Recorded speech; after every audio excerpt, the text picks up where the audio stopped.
Beginners gardening episode 3 में आप सभी का स्वागत है।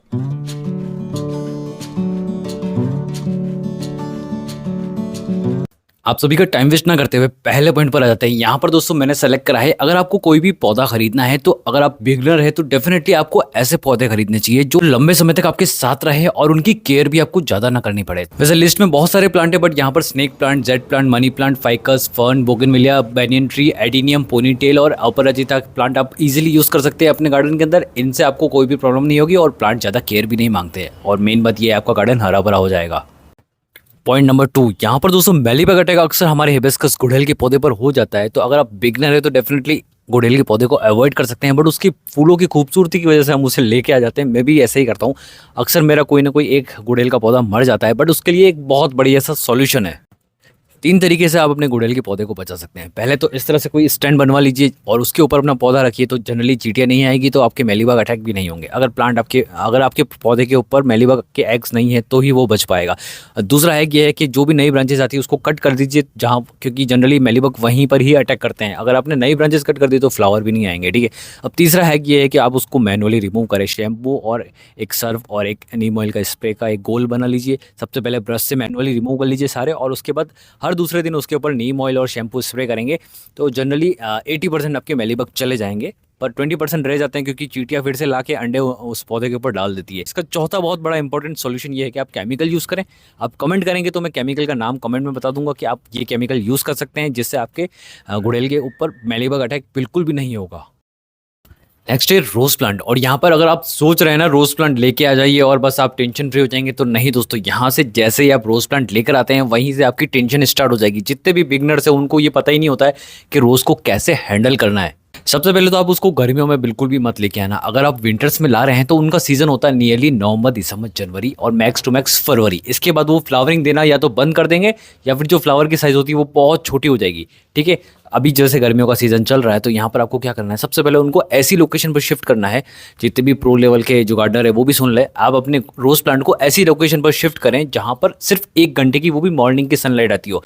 उसके बाद जो सनलाइट की हीट होती है वो बियर नहीं कर पाएंगे, उनकी लीव्स जलने लग जाएगी। और अगर आउटडोर में रहा आपका रोज प्लांट तो डेफिनेटली ग्रास ऑफर या फिर ऐसे बहुत सारे इंसेक्ट आएंगे और उनकी लीफ खाने लग जाएंगे। और सबसे बड़ी बात यह है कि उनके अंदर डेड हेडिंग स्टार्ट हो जाएगी, मतलब जो ब्रांच होती है वो डेड होने लग जाएगी। तो आपके रोज प्लांट को अभी बचाना है तो इंडोर लोकेशन पे रख दीजिए और उसको अभी अवॉइड ही करिए लाना। और इसकी जगह आप एडिनियम ला सकते हैं, जो कि रोज प्लांट से कई गुना ज़्यादा हार्डी प्लांट है और आपको लंबे समय तक फ्लावरिंग भी देता रहेगा। पॉइंट नंबर 3 है how to report your plant in a correct way. अब यहाँ पर सबसे पहले आप इस कमेंट को देखो, ये कमेंट किया है निर्भया जी ने और ये पूछ रहे हैं, सर मैंने बहुत सारे प्लांट रिपोर्ट करे हैं, बाद में मर जाते हैं एंड जब मिट्टी हटाकर देखता हूँ तो दिखता है जिस शेप में उस प्लांट की मिट्टी पॉलीबैग में या नर्सरी पॉट में थी वो वैसे ही है और कोई भी रूट्स बाहर नहीं आई है और वो प्लांट वैसे ही मर गया। इसके लिए क्या करना चाहिए प्लीज़ टेल। तो यहाँ पर दोस्तों आपको ये करना है कि जब भी आप प्लांट को रिपोर्ट करें उसके बेस पर आपको जो इतना 2 से 3 इंची होता है ना, वहाँ पर आपको थोड़ी सी गुदाई करनी होगी, मतलब नीचे की बेस सॉइल को लूज करना होगा, जिससे आपके प्लांट की नीचे वाली रूट्स फ्री हो जाएगी और वो रूट्स अपने पॉट की सॉइल के अंदर जाने लग जाएगी। और रिपोर्ट करने का सही समय होता है दोस्तों शाम को 5 बजे के बाद, यहाँ पर अगर गर्मी का मौसम है। और अगर सर्दियों का मौसम है तो इवनिंग में 4 बजे के बाद आप कर सकते हैं। आपको ये ध्यान रखना है जब भी आप रिपोर्ट करें किसी भी प्लांट को तो रिपोर्ट करने के तुरंत बाद उसको सनलाइट में ना रखें। एक्सेप्शनल कि अगर वो जेड प्लांट है या फिर कोई आपका बैनियन ट्री है, इस तरह के पौधे आप डायरेक्टली धूप में रख सकते हैं, बट आप अवॉइड करेंगे तो ज़्यादा बेटर रहेगा। आप कोशिश करें जैसे ही आपने रिपोर्ट करा है कम से कम 5 से 10 दिन उसको आप ऐसी जगह रखें जहाँ पर उसके ऊपर ब्राइट लोकेशन वाली लाइट आती हो, बस। नेक्स्ट है हाउ टू मेक बॉन्साई, और हर वीडियो के कमेंट सेक्शन में मुझे ये एक कमेंट तो मिल ही जाता है कि सर बॉन्साई की वीडियो कब आएगी। तो मैं आपको एक छोटा सा हैक सिखा देता हूँ कि आप बॉन्साई कैसे बना सकते हैं। यहाँ पर दोस्तों आप देख सकते हैं, यहाँ पर सामने जो 2 आपको जेड प्लांट नजर आ रहे हैं, ये दोनों काफ़ी पुराने हैं जेड बॉन्साई, बट इनके ऊपर हर दिन काम होता रहता है, हर दिन इनकी प्रूनिंग कटिंग होती रहती है। तो यहाँ पर अब कटिंग किस तरह से करनी है जिससे वो एक बॉन्साई का शेप ले, तो यहाँ पर हमें जेड बॉन्साई की एक पैडिंग क्रिएट करनी होती है जिससे वो एक ओल्ड ट्री में नजर आए, और पैडिंग सही तरीके से क्रिएट करनी होती है जिससे क्या होता है कि आपको ऐसा लगे कि पुरानी मोटी मोटी ब्रांचेस है, उसके बाद सब ब्रांचेस निकल रही है। इससे आपका बॉन्साई एक ओल्ड लुक देगा और एक बॉन्साई नज़र भी आएगा।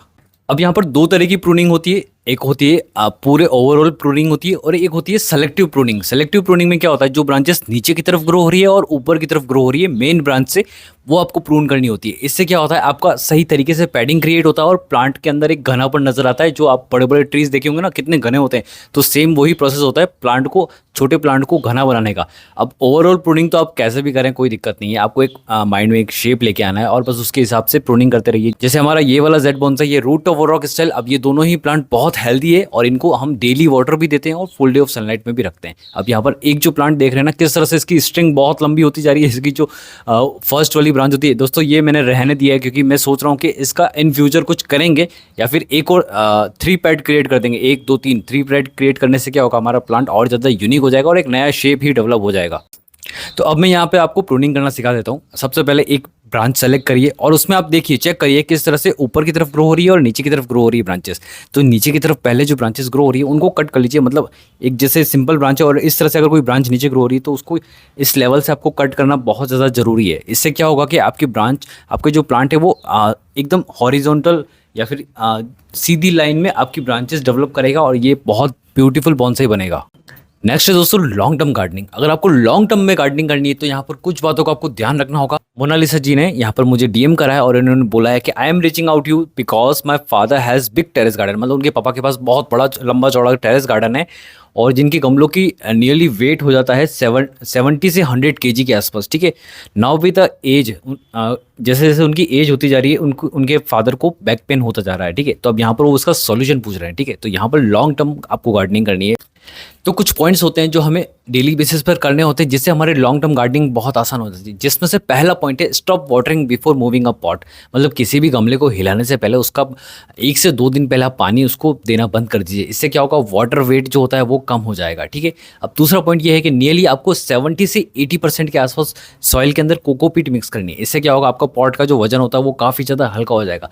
तीसरा ये है कि आपको यूज़ ऑफ प्लास्टिक पॉट, मतलब जो सीमेंटेड पॉट होते हैं उनका वजन 2 से 3 गुना ज़्यादा होता है, बनिस्पत आप यूज़ कर सकते हैं प्लास्टिक पॉट। प्लास्टिक पॉट को आप सिंपली 2 उंगलियों से उठा पाएंगे और सीमेंटेड पॉट को आपको पूरे 2 हाथ का यूज़ करना होगा। बड़े बड़े गमलों को हिलाने की एक टेक्निक होती है जो मैं डेली बेसिस पर यूज़ करता हूँ, क्योंकि अगर हम या तो उसको उठाएंगे और खींचेंगे तो क्या होगा कि उनका जो पूरा वजन होता है वो हमें लेना पड़ता है। बट अगर आप उसको साइडवेज खींचेंगे, एक साइड लेफ्ट खींचा फिर राइट खींचा, तो उसका जो पॉट का जो वजन होता है वो नियरली 1/3 हो जाता है और इस तरीके से आप अपने पॉट को इजीली खींच सकते हैं, कहीं पर भी ले जा सकते हैं। और फिफ्थ है दोस्तों गार्डन पॉट मूवर। अगर आप ये गार्डन पॉट मूवर लेके आ जाते हैं, नियरली 1 टाइम इन्वेस्टमेंट रहेगा 4 to 5,000 का, आपको इजीली मिल जाएगा ऑनलाइन। अगर ऑनलाइन नहीं लेना चाहते लोकल पे जाकर लीजिए तो ये आपको और ज़्यादा कम कॉस्ट में मिलेगा, नियरली 3 से 4,000 पर ही मिल जाएगा। और ये एक 1 टाइम इन्वेस्टमेंट है और आपके लाइफ टाइम ये चलने वाला है। सिंपल अपने पॉट जो भी अपना पॉट होता है उसको इस स्टूल की मदद से लिफ्ट अप करिए और आपको जहाँ पॉट रखना है रख सकते हैं। नेक्स्ट है दोस्तों गार्डनिंग को एकदम लो कॉस्ट में या फिर एकदम फ्री में कैसे करें। यहाँ पर आप देख सकते हैं एक छोटा सा एग्जांपल, हमने ये जेड प्लांट की कटिंग उगाई है, वो भी इस प्लास्टिक के ग्लास में, दोनों ही एकदम फ्री है। कटिंग हमें मेन मदर प्लांट से मिल गई और ये प्लास्टिक के ग्लास तो सबके घर में होती है और अगर नहीं भी होती है तो इतनी कम कॉस्ट पे मिलती है कि आप कहीं से भी इसको ला सकते हैं और छोटे छोटे प्लांट्स लगा सकते हैं। दोस्तों गार्डनिंग की स्टार्टिंग हमें ऐसे ही करनी चाहिए, कभी भी एक्सपेंसिव प्लांट की तरफ नहीं जाना चाहिए। एक्सपेंसिव प्लांट में बाद में कवर करूँगा, बट यहाँ पर किस तरह से इन छोटी छोटी ग्लास का यूज़ करके बहुत सारे पौधे ग्रो कर सकते हैं वो मैं आपको बताता हूँ। ये स्क्रीन पे आप जितने भी प्लांट देख रहे हैं ये सारे हमने या तो सीड से ग्रो करे हैं या तो मल्टीप्लाई करे हैं। एक भी प्लांट परचेस करके लेके नहीं आए हैं और सारे ही हेल्दी ग्रो हो रहे हैं। बेसिक गार्डनिंग का मतलब यही होता है कि आप सारे पौधे फ्री में खरीदें और फ्री में ही उनको ग्रो करें और लंबे समय तक आपके पास ये होने भी चाहिए। तो इसलिए होता है कि एक हार्डी प्लांट सेलेक्ट करें और फ्री प्लांट सेलेक्ट करें। सबसे पहला है हमारा ये ज़ेब्रा प्लांट जो मदर प्लांट से ही छोटा बच्चा निकला था और यहाँ पर ऑफिस टाइम में आप देख सकते हैं कितनी छोटी छोटी कटिंग्स हमने लगाई है और नियरली ये अब ग्रो भी होने लग गई। साथ में ही दोस्तों ये हमारा विनका है, यहाँ पर सदाबहार का पौधा है और ये देसी वेराइटी है तो ये बहुत जल्दी इसमें ग्रो भी होगी। जेड प्लांट है, मैं इसकी रूट्स थोड़ी देर में आपको दिखाता हूँ। यहाँ पर कॉइन प्लांट है जो पानी में बहुत अच्छे से ग्रो होता है। देखो अगर आप एक पत्ती भी लेके आएंगे ना तो भी ये बहुत अच्छे से ग्रो होगा। और यहाँ पर आप देख सकते हैं एडिनियम का छोटा सा बच्चा है, ये नियरली अगले साल तक फ्लावरिंग दे देगा। और ये छोटा सा ड्रॉप वेराइटी का स्नेक प्लांट है, काफ़ी खूबसूरत है। सारे ही प्लांट काफ़ी ज़्यादा खूबसूरत है और सारे ही एकदम फ्री में मिले हैं मुझे।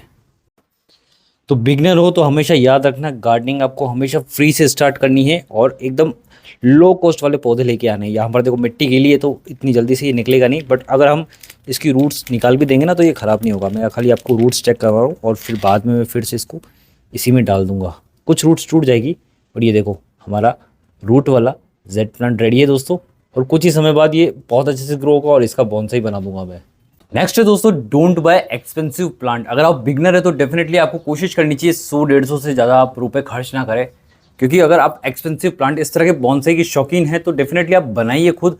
अगर आप मार्केट से लेके आएंगे तो नियरली ये आपको 3-4 हज़ार रुपये का पड़ जाएगा, और आपको ये नहीं पता है कि इसकी केयर कैसे करनी है तो डेफिनेटली मर जाएगा। और अगर स्टार्टिंग लेवल पर ही आपको इतना ज़्यादा नुकसान हो गया तो काफ़ी ज़्यादा आप निराश हो जाएंगे, और हो सकता है आप गार्डनिंग ही छोड़ दें। तो मैं नहीं चाहूँगा कि आप गार्डनिंग छोड़ दें, इसलिए लो कॉस्ट वाले पौधे लेकर आइए। देखो ये हमारा एक बॉन्साई, ये काफ़ी ज़्यादा कॉस्टली महंगा है, क्योंकि इसका ट्रंक देखो कितना ज़्यादा मोटा है और इसने काफ़ी सारी ब्रांचेस प्रोड्यूस कर लिए। और यहाँ पर अभी इसके ऊपर इसकी जो कैनोपी है, यहाँ पर मैंने वर्क स्टार्ट कर दिया है, तो यहाँ पर अभी कैनोपी डेवलप हो जाएगी। तो मैं तो बियर कर सकता हूँ ये वाले सारे एक्सपेंसेस, क्योंकि मुझे गार्डनिंग में काफ़ी लंबा समय हो गया, और अगर कोई पौधा मर भी रहा होता है ना तो मैं उसको संभाल लेता हूँ, बचा लेता हूँ कि इस तरह से पौधे मरते हैं और उनको कैसे संभालना है। अब यहाँ पर देखो, ये जो वेरीगेटेड वेराइटी होती है, आपको ये ध्यान रखना है कि वेरीगेटेड वेराइटी स्टार्टिंग में आपको नहीं लेनी है, क्योंकि सबसे ज़्यादा एनवायरमेंट प्रोन यही होती है। मतलब जैसे टेम्परेचर चेंज होता है सबसे पहले इनके ऊपर इफेक्ट आता है और यही मरते हैं। वेरीगेटेड वेराइटी आपको अवॉइड करनी है, चाहे वो कम कॉस्ट पर भी मिल रही है। अगर फॉर एग्जांपल ये स्नेक प्लांट है, ये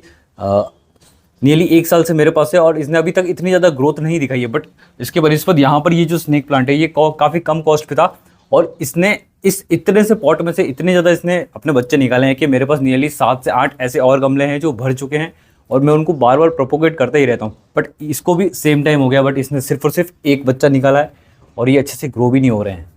अब यहाँ पर दोस्तों मुझे गार्डनिंग करते हुए तो काफ़ी समय हो गया है, बट अभी तक मुझे इस प्लांट की एक्चुअल ग्रोथ और स्टेज का पता ही नहीं चल पा रहा है, क्योंकि अभी एकदम कोई भी ग्रोइंग सीजन नहीं है, फिर भी इसकी ग्रोथ काफ़ी ज़्यादा बूस्ट हो रही है। और जब ग्रोइंग सीजन होता है तब ये प्लांट एकदम ऐसी कंडीशन में आ जाता है कि मरने जैसी हालत हो जाती है। तो नियरली 8-9 साल बाद भी मुझे ऐसा लगता है कि हाँ, अभी मुझे धीरे धीरे और समझना बाकी है। तो ऐसे पौधे भी अवॉइड कर सकते हैं। स्विस चीज़ वाइन प्लांट है ये, इसने भी ग्रोथ काफ़ी ज़्यादा स्टार्ट करी है, और सेम यहाँ पर इसकी कॉस्टिंग भी काफ़ी ज़्यादा महंगी है। और यहाँ पर आप देख सकते हैं कितना बड़े पॉट के अंदर हमारा ये जीजी प्लांट है। इसको नियरली मैंने 1000 रुपीज़ दे के खरीदा है, और सून इसके ऊपर एक वीडियो आ जाएगी। बट अभी बात करते हैं, ये एक्सपेंसिव प्लांट की कैटेगरी में आता है, क्योंकि इसको पानी कितना देना है वो आपको कभी पता नहीं चलेगा, क्योंकि आपने ज़्यादा पानी दे दिया तो ये खराब होने लग जाएगा, कम पानी दिया तो इसकी जो लीव्स होती है वो बर्न होने लग जाती है। देखो पीछे की साइड यहाँ पर भी मेरे काफ़ी जीजी प्लांट है। एक समय था जब ये पूरा पॉट भरा हुआ था, बट अभी ज़्यादा पानी देने से या फिर कम पानी देने से ये खराब होने लग गया है। तो सिमिलर कंडीशन में वेट कर रहा हूँ सही ग्रोइंग सीजन, सही टेम्परेचर आने का, फिर इस बड़े जीजी प्लांट को इस पॉट में से निकाल के मैं मल्टीपल पॉट्स में लगाने वाला हूँ।